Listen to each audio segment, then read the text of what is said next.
Teleshikues, do t'jemi së bashku në këtë edicion informativ ku ndër të tjera do të ndiqni. Prokuroria e Krimeve të Rënda po merr në pyetje në këtë moment Fredi Bejlerin. Ai është në hetim për akte terroriste. Rihapja e hetimit për masakrën e Peshkëpis në vitet 19 nxori në sken emrin e tij.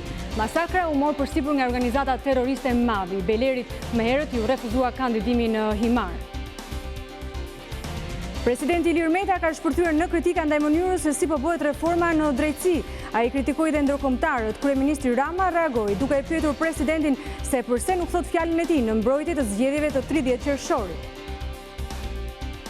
Të huajt që punojnë pranë hoteleve në Bregdetin e Durrësit shprehen të shqetësuar për johonën që përcjellin aktet e dhunës gjatë protestave. Ata thonë se vetë nuk kanë probleme, por shikojnë se operatorët turistik dhe vetë turistët stepen para zhvillimeve në Shqipëri. Europa ndodhet në një sulm dezinformimi me frymëzim nga ekstremi i djathtë. Videot me natyrë anti-emigracionit janë shtuar dhe ndiqen së tepërmi. Janë të paktën 500 faqe të dyshimta në Gjermani, Francë, Britaninë e Madhe dhe Itali.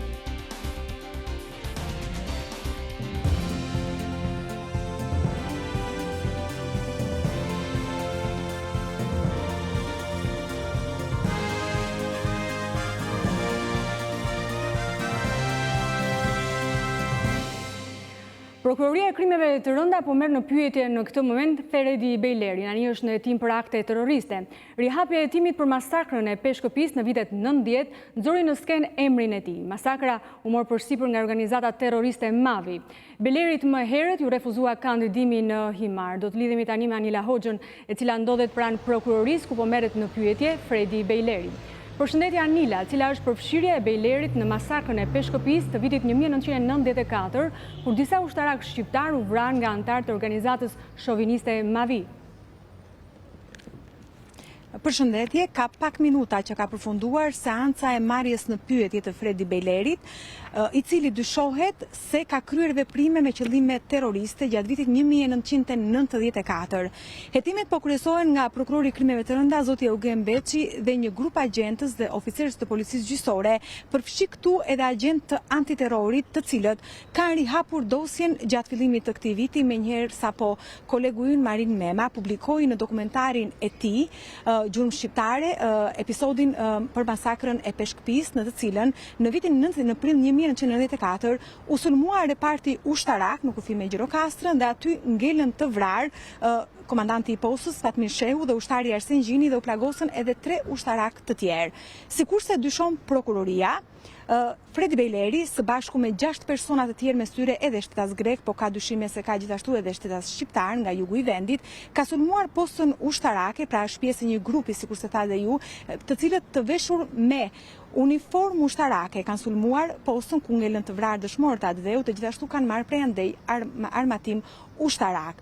Nga ana tjetër, sikurse dihet, Fredi Bejleri, sikurse mu tha në rrugë zyrtare, e ka mohuar me forcë përfshirjen e tij në këtë çështje, por gjithashtu prokuroria e Krimeve të Rënda do të pyes edhe gati 30 persona të tjerë që janë nga jugu i vendit për këtë çështje dhe plethirjet janë dërguar gjatë ditëve të fundit, çka do të thotë se gjatë kësaj jave do të kemi një intensitet personash të pyetur për masakrën e Peshkëpis. Në vijim të hetimeve, prokuroria e Krimeve të Rënda ka sekuestruar gjithashtu edhe dokumentarin e kolegut Marin Mema, e gjithashtu edhe 2 episode dokumentarësh të kolegut tjetër Artan Hoxha që denoncojnë për këtë masakër, e cila ka qëndruar në heshtje për 25 vite me radhë. Në përfundim të marrjes në pyetje, Fredi Bejleri dha këtë deklarat për Top Channel, të cilën unë juftoj ta ndiqni.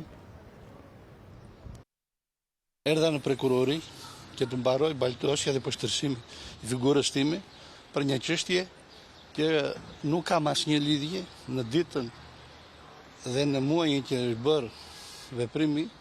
Unë kam qenë në Kipro dhe autoritetet greke dhe ato shqiptare kanë provat për të ndaluar të më lodhin, të më poshtrojnë figurën dhe të hedhin balbi figurën time për veprimet e mia politike. Çfarë provash ju depozituan prokurorët për këtë çështje? Asnjë provë. Se ka të dhëna që jeni marrë në hetim për masakrën e Peshkëpis. Nuk jam marrë në hetim. Por ndërkohë ç'koment koment keni ju për faktin se ndërkohë ju një vit më saj masakre u ndaluat nga autoritetet greke, së bashku me disa persona të tjerë? Keni një koment? Faleminderit. Në prek të publikimit të progres raportit të Bashkimit Evropian mes Partisë Social-Demokrate Gjermane dhe Unionit Kristian-Demokrat e Kristian Social në Bundestag, po vjen re dallime në lidhje me çeljen e negociatave me Shqipërinë dhe Maqedoninë e Veriut. Ndërsa Social-Demokratët kërkojnë çeljen e menjëhershme të negociatave, Unioni Kristian-Demokrat dhe Kristian Social e kanë lënë për në shtator datën e trajtimit të kësaj teme. Do të lidhemi tani me korrespondenten tonë të Deutsche Welles në Berlin, Anila Shuke. Përshëndetje Anila, si janë frontet në Bundestag? A do të votoj Bundestagu në qershor për çeljen e negociatave me Shqipërinë dhe Maqedoninë e Veriut? Përshëndetje Monika. Pra në fakt ndjet një farë nervozizmi, një këmbgulje dhe rezistencë në Bundestag. Kemi një këmbgulje nga ana e ministrit të shtetit për çështjen e Evropës, Michael Roth, i cili vetë është social-demokrat dhe ka thënë, siç e ka thënë edhe në një intervistë me Deutsche Welle, po e ka shprehur edhe në një intervistë tjetër me Der Spiegel, se ne duhet ta hapen patjetër negociatat me Shqipërinë dhe Maqedoninë e Veriut. Roth ka dhënë si argumenta faktikisht argumentat e Rothit mund të përmbledhen në tre fusha. E para është sepse përndryshe Bashkimi Evropian do të humbasi besueshmërinë ndaj këtij rajoni. E dyta sepse Shqipëria sipas tij i ka plotësuar të tëra kushtet e kërkuara dhe së treti edhe sepse sinjale të tilla ndaj Shqipërisë dhe Maqedonisë do të forcojnë stabilitetin në rajon. Por Michael Roth pra është përfaqësuesi i ekzekutivit, nuk dihet se çfarë qëndrimi ka kancelaria Angela Merkel për këtë çështje, ajo nuk shprehur akoma zyrtarisht. Megjithatë dihet që do duhet që të merret dhe vendimi dhe mendimi i Bundestagut, i Unionit Kristian Social dhe Kristian Demokrat. Anila, si janë qëndrimet e partive në Bundestag për këtë çështje? Po, pra, qëndrimet e partive Roth sigurisht që mbështetet nga partia e tij socialdemokrate, që duket se dhe siç i tha edhe raportuesi i kësaj partie, Metin Hakverdi, Deutsche Welles, ata e mbështesin idenë e Rothit, ata duan do të përpiqen me të gjitha mënyrat dhe janë duke u përpjekur me të gjitha mënyrat që të arrihet një vendim në Bundestag qysh në qershor. Por kjo do të jetë shumë e vështirë që të arrihet sepse CDU-CSU-ja, pra Unioni Kristian Social dhe Kristian Demokrat janë të mendimit se nuk kanë kohë, se nuk kanë ende kohë, nuk do të kenë kohë zyrtarisht, pra ata kanë thënë se nuk do të kenë kohë për ta sqaruar, për të marrë një vendim, është nga data 29 maj deri në datën 4 qershor, prandaj e kanë shtyrë këtë vendim për datën 23 shtator. Pra, këto ishin argumentet e deputetëve të Unionit Kristian Social dhe Kristian Demokrat për të shtyrë datën e vendimmarrjes? Po pra, argumenti zyrtar është që nuk kanë kohë, por ata kanë edhe sipas bisedave që kemi bërë ne, që kanë bërë sot me qarqet e deputetëve të Kristian Demokrat dhe Kristian Social, kanë edhe disa rezerva për sa i përket sidomos Shqipërisë. Shqipëria sipas tyre nuk i ka plotësuar të gjitha kushtet që kanë vënë edhe ata në një vit më përpara, në qershor të vitit të kaluar, kur u dha një si tip poje me kushte nga ana e Unionit Kristian Demokrat dhe Kristian Social. Pra, ata e kanë vendosur datën dhe sipas informacioneve të fundit që na kanë ardhur në redaksi, thuhet se Socialdemokratët dhe Kristian Demokratët të Biles kanë rënë dakord që vendimi do të merret në shtator, por se cila do të jetë vota e Kristian Demokratëve nuk është akoma e qartë, por ka shumë mundësi që të jetë ashtu si dhe një vit më përpara një po me kushte. Se cilat janë kushtet, kjo nuk dihet ende, ka shumë... Po. Të falenderoj Anila Shuka për informacionet që përcollet drejt për së drejti nga Berlini. Presidenti Ilir Meta ka shpërthyer në kritika ndaj mënyrës se si po bëhet reforma në drejtësi. Ai kritikoi edhe ndërkombëtarët. Reagon kryeministri Rama pas fjalës së Metës. Ai i bëri një pyetje indirekte presidentit, duke thënë se a pengon mungesa e gjykatës kushtetuese presidentin e Republikës të mbrojë datën e zgjedhjeve që sipas kushtetutës ai e ka dekretuar. Ndërkohë më herët, ambasadorja gjermane në Tiranë tha se kriza politike ka ngandalësuar reformat dhe për këtë janë të interesuar edhe faktorë të jashtëm. Ne po flasim për sukseset e mëdha të reformës në drejtësi. Nuk do të them a është sukses, a është dështim, po mund të them që nëse do të ishte vërtet një sukses, Shqipëria as një minutë nuk do të ishte pa gjykatë kushtetuese. Reforma në drejtësi gjatë gati 3 viteve implementim ka marrë vlerësime nga faktorë ndërkombëtar. por kreu i shtetit Ilir Meta ka shpërthyer në kritikat forta. Reforma nuk bëhet me retorik, nuk bëhet me presion, bëhet me standarde. Nëse reforma bëhet me emra, atëherë asnjëherë nuk ka një reformë të qëndrueshme, por ka forma të reja për kapjen e institucioneve. Ndërsa misioni i Bashkimit Evropian që asiston këtë reformë Euralius është kthyer në katalizatorin e saj, presidenti Meta nuk i fsheu kritikat, madje shkoi edhe më tej kur tha: Kam kërkuar me shkrim angazhimin e delegacionit Bashkimit Evropian dhe të Euraliusit. Dhe ditën e fundit Euraliusi çon përgjigje zyrës së presidentit që ne në takim nesër nuk vim dot, se ne jemi mision teknik.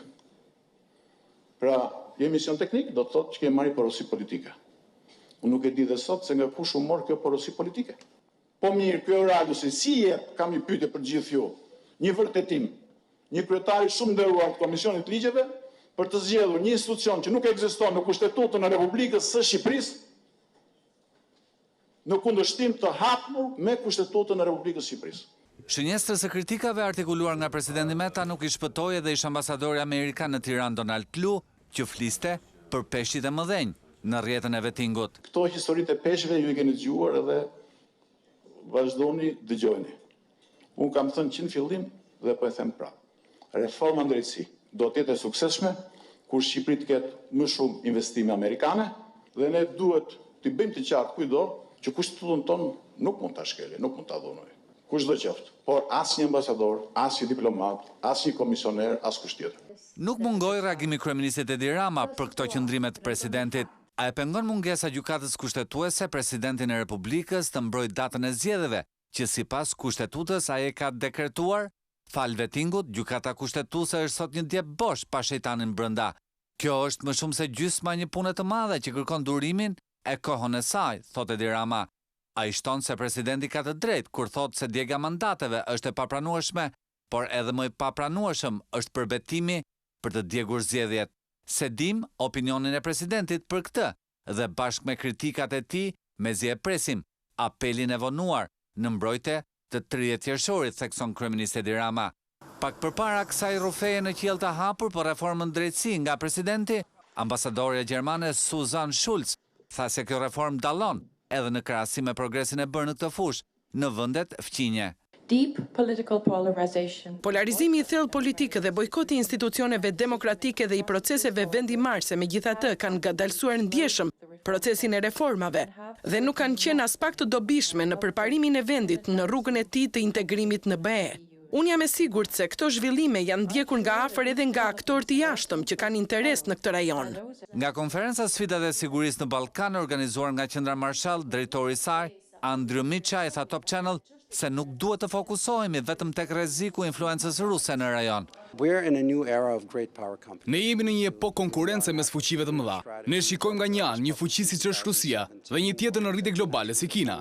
Shqipëria dhe i të rajoni janë pjesë arkitekturës ambicioze të këtyre fuqive. Kur flasin për sigurinë dhe përmes mënyrave të ndryshme, kërkojnë të kenë impaktin e tyre në stabilitetin e rajonit. Mendoj se afrimi i Shqipërisë dhe rajonit në Bashkimin Evropian, sa më shpejt që të jetë e mundur, është një sfidë themelore që ne kemi tani. 3 ditë para protestës së opozitës, një grup studentësh protestuan sot para universiteteve dhe para Ministrisë së Arsimit. Një pedagoge amerikane, e cila ka mbështetur studentët në protestat e tyre, sot reagoi me forcë kundër akteve të tyre të dhunës, ndërsa goditën dritaret e Ministrisë së Arsimit.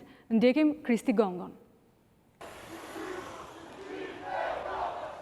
4 muaj pas protestës studentore të dhjetorit dhe 3 ditë para protestës të paralajmëruar nga opozita, një grup studentësh u rikthyen këtë të mërkurë para Ministrisë së Arsimit për të kërkuar rrëzimin e ligjit të arsimit të lartë, arsimën cilësor, si dhe për të hedhur poshtë paktin për universitetin.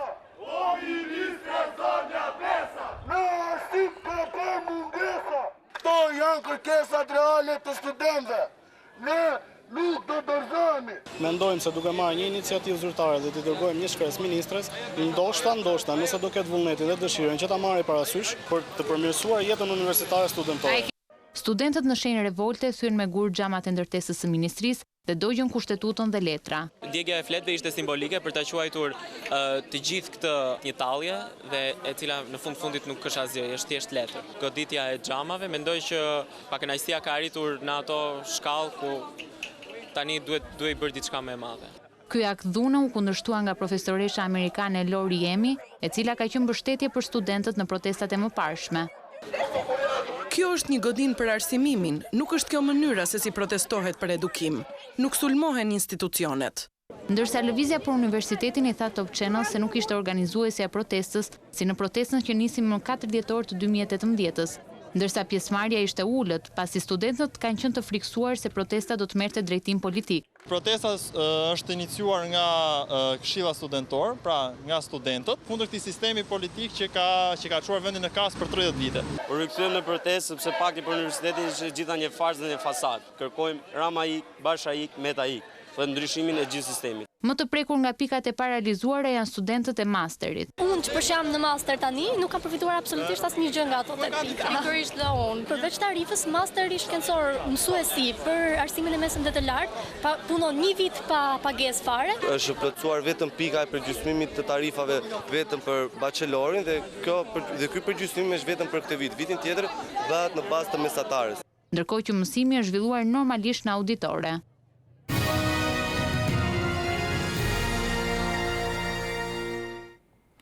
Të huajt që punojnë pranë në hoteleve në Bregdetin e Durrësit për të pritur turistët e huaj që shkojnë atje, shprehen të shqetësuar për jehonën që përcjellin jashtë vendit aktet e dhunës gjatë protestave.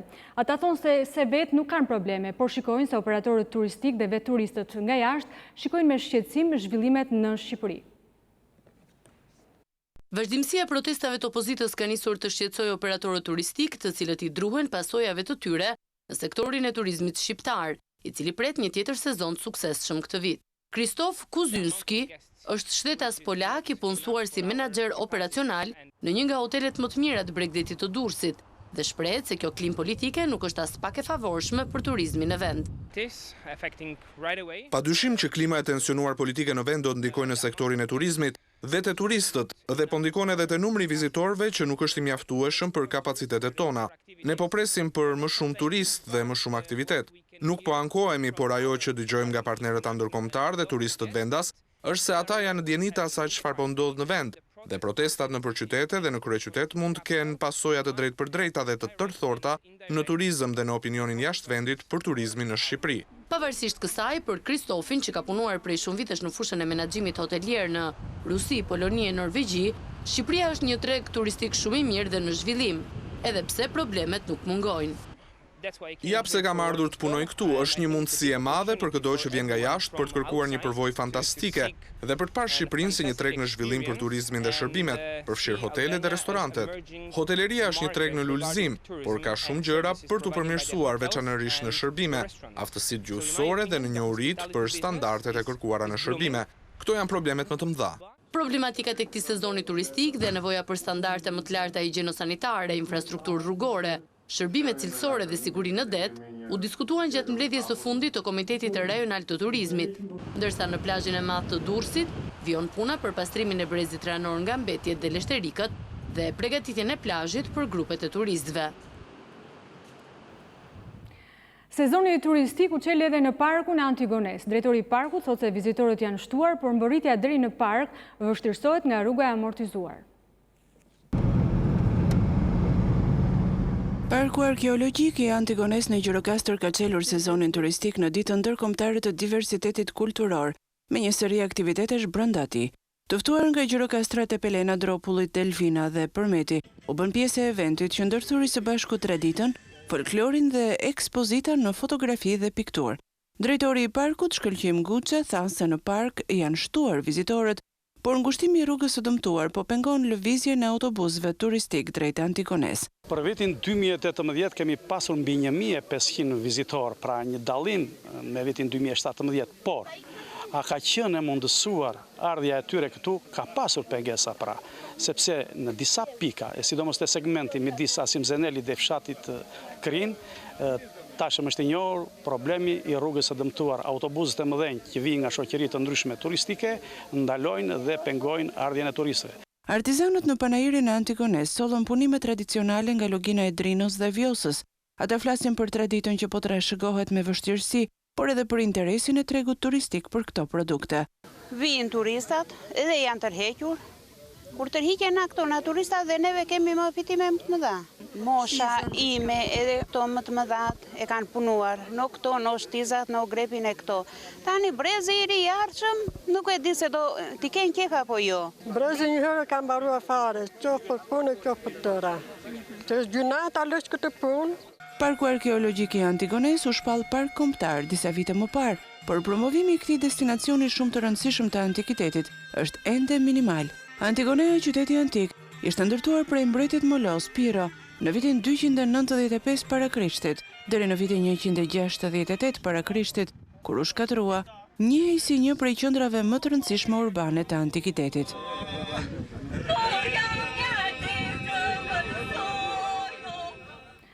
Kuvendi kaloi dje projekt ligjin që rrit përfitimet për të punësuarit në industrinë e rëndë, rrit pensionet dhe ulmoshën e daljes në pension, por minatorët që protestojnë kërkojnë më shumë. Ata duan një status të veçantë vetëm për ta. Prej gati 2 muajsh një përfaqësi e sindikatës së minatorëve kryesuar nga Fiqëri Xipri protestojnë pothuajse çdo ditë përpara kryeministrisë, ku kërkojnë vendosjen e statusit të minatorit. Edhe pas miratimit të një projekt ligji për statusin e tyre në qeveri dhe në Komisionin e Ekonomisë, ish minatorët nuk janë të kënaqur. Ata thonë se rritja e pensionit me 1% për çdo vit pune është e vogël dhe se kjo skem sipas tyre favorizon ata që marrin pensione minatori pa të drejtë. Qofse një minator mesatarisht 15.000 lekë deri në 17.000 lekë, atyre që i kanë facë i bie që të fitojnë nga 30.000 lekë deri në 50-60.000 lekë. Ne ram dakord me 20% të pagës minimale dhe na trastuan të trastosh minatorët, nuk e di se kam mund të reflektosh. Të njëjtën ligji do të kalojnë në seancë plenare dhe ish minatorët thonë se do të protestojnë sërish.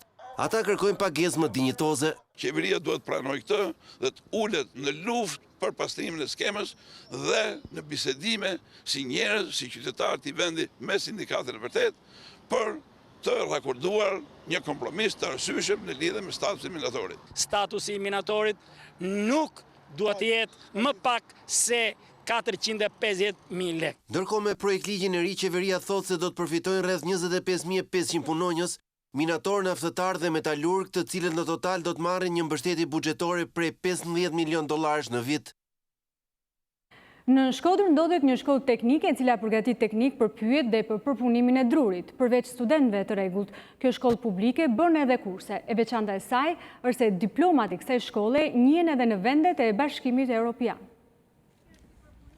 Ky është Emanuel Mernaçaj nga bushati i Bashkisë së Valldesit, i cili ka zgjedhur të studiojë në degën e pyjeve pranë shkollës së mesme profesionale Kol Margjini në Shkodër. Pse zgjodhe pikërisht të shkollë? Zgjodhet sepse është një shkollë profesionale dhe e cila njihet jashtë vendit dhe kushtet ishin shumë të mira. Mësimi është i rregullt. Pas një periudhe të shkurtër që jetoi në Gjermani, i riu Gëzim Pizeria kuptoi se të kesh një zanat është shumë e rëndësishme.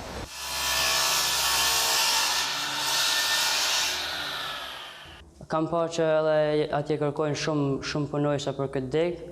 Për këtë arsye zgjodha degën e përpunimit të drurit. Çfarë keni mësuar deri tani? Deri tani kemi mësuar të bëjmë prodhimin e karrigës së thjeshtë, dritaren, kemi mësuar të bëjmë komedina në rafte. Diploma e marrë në këtë shkollë njihet në të gjitha vendet e Bashkimit Evropian. Drejtoria Grënçeka e bën apel bashkive që të mbështesin këta të rinj me punësim, pasi në të kundërt ata do të emigrojnë. Të gjithë kryetarëve të bashkive dhe njësive administrative të interesohen sepse ata kanë nevojë për specialistë. Sepse ju e dini gjendjen e pyjet janë masakruar në Djegë për fatkes, është abuzuar pafund, sot kemi nevojë për një brez të ri. Shkolla e mesme pyjore Kol Margjini është e vetmja e këtij lloji në të gjithë vendin, duke përgatitur teknik të mesëm pyesh dhe specialistë për punimin e drurit. Aktualisht pranë kësaj shkolle studiojnë rreth 100 nxënës, ndërsa qeveria shqiptare ka vënë në dispozicion të gjithë të rinjve që studiojnë degën e pyjeve një bursë mujore prej rreth 7.000 lekësh të reja.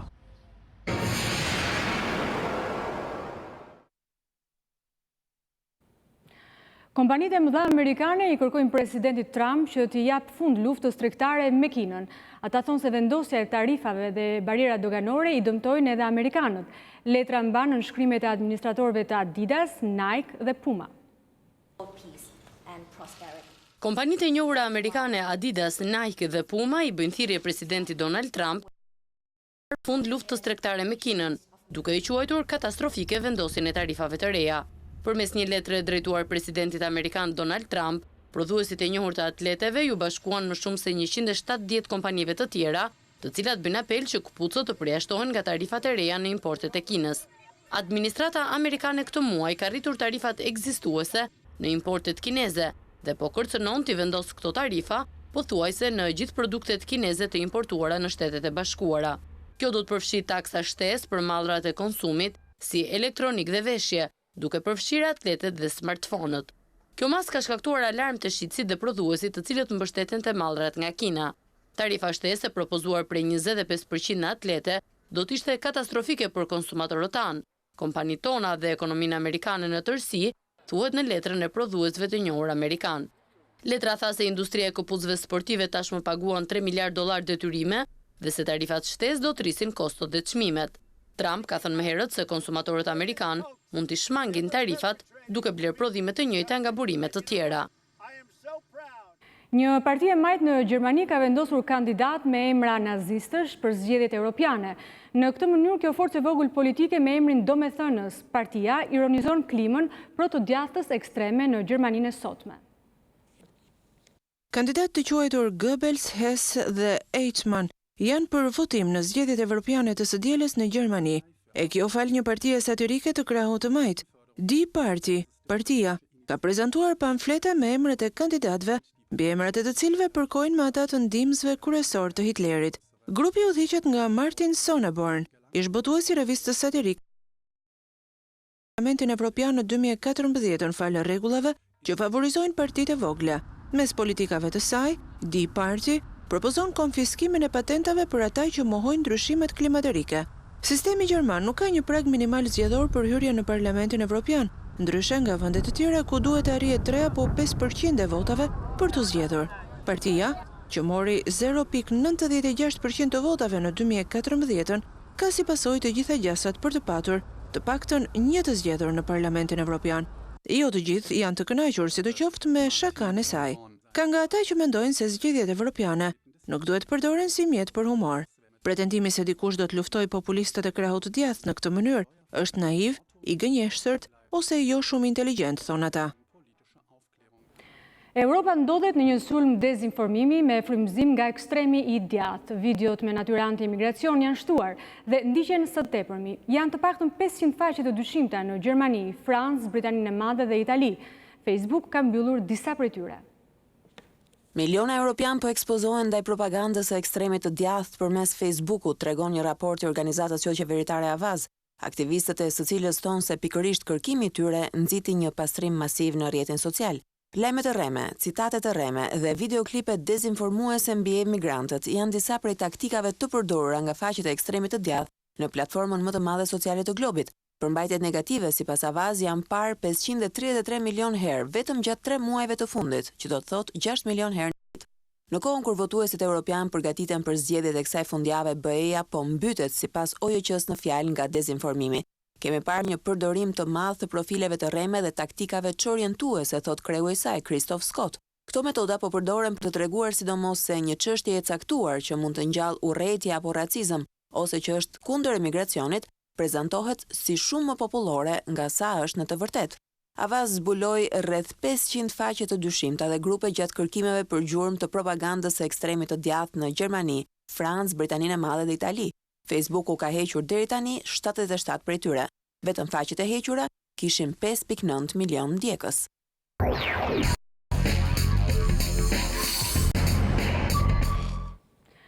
Kompleksi memorial Adem Jashari, apo siç njihet sot Kulla, nga ku heroi i Kosovës i bëri qendres forcave serbe gjatë viteve 1998-99, vizitohet nga mijëra turistë, por kompleksi ka shfaqur shenja degradimi dhe duhen investime. Ndjekim Alberta Hashanin. Por gjatë 20 vjetëve të çlirimit, kompleksi memorial Adem Jashari ka qenë pasqyra kyçe luftës së fundit në Kosovë, gjatë sulmeve serbe të datës 5, 6 dhe 7 mars të vitit 1998, 55 dëshmorë të lagjës Jashari ran, 20 prej tyre të familjes së komandantit Adem Jashari. Por ky kompleks, i cili flet shumë për historinë, ka filluar të mos i rezistoj kohës. Kjo si pasojë edhe të mos kujdesit të mjaftueshëm nga institucionet e vendit. Në secilin mur të shtëpive vërehen plasaritje të theksuara si pasojë e vjetërsisë. Ciceroni tregon se me këtë përkujdesje i shohin mira vizitor brenda vitin nga vende të ndryshme të botës. Kompleksi memorial e Mjashari prej vitit 99 deri me sot, kur përflasim 2019, që 20 vite, asnjë ditë nuk ka ndodhur pa vizitor. Do i nxjerrëm edhe dhonat e fundit, besoj që është diku 12 milion 900.000 vizitorë. Drejtori i Agjencisë për Menaxhimin e Komplekseve Memoriale e quan mrekulli qendresën e shtëpive edhe 20 vjet pas luftës, ndërsa tregon se investimet nuk janë bërë shkaku i mos përcaktimit të prioriteteve. Shteti gjithsesi është të bëjë gjithçka është e mundur që këto shtëpi sa më parë të konservoj dhe të restauroj ato ku ka pas nevojë. Por fatkeqësisht tani për tani kemi gjendën kështu. Ai ka treguar se është krijuar një komitet ndërministror i cili pritet të marrë vendime për investimet. Megjithatë, puna e komisionit është ende në fazën fillestare. Është në përfundim të idesë se si do të veproj, do të realizoj një projekt që kemi ne si agjencion për konservimin e këtyre shtëpive apo të fillojmë me një projekt tjetër. Të shqetësuar për gjendjen shprehen edhe vizitorët. Po kanë dashur hala pak më mirë me konën, me investuar me rujtën këtë memorial, ka dhënë jetën kë familjarisht për atë vë. Tash ata mund ta kenë lënë atë edhe për si muze, do në restaurue se prishet shemet e qeveria ka lënë pak pas dore, jo pak po shumë, se këto kërdes në fakt rregullohet si duhet. Derisa gjendja e kompleksit Adem Jashari është e rëndë, Kuvendi i Kosovës ka marrë iniciativa të reja për ndërtimin e objekteve të reja muzeale, si ndërtimin e muzeut të gjenocidit dhe memorialit të dëbimit. Alberta Hashani, Top Channel, Prekaz.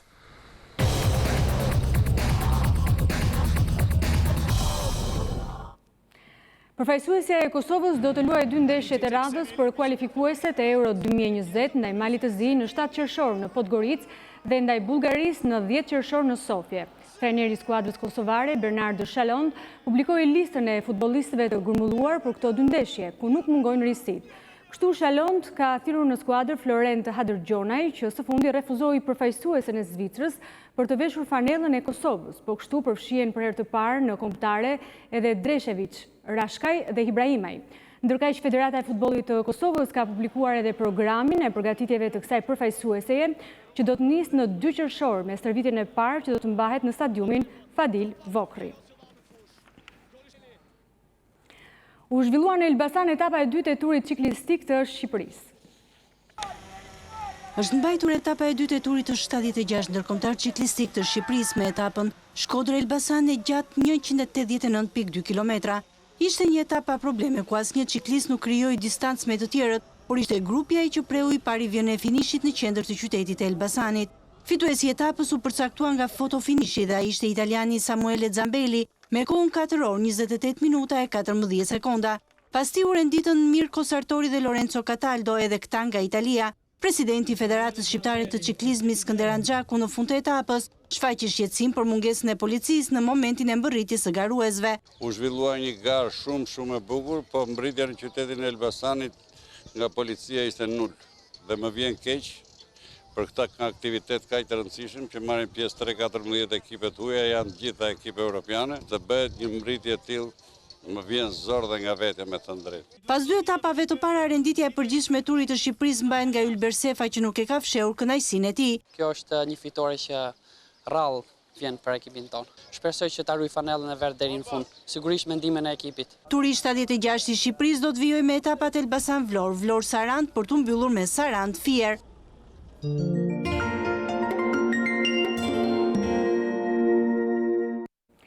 Filmi i 9 i regjisorit Quentin Tarantino është mirëpritur mbrëm në Cannes me valë të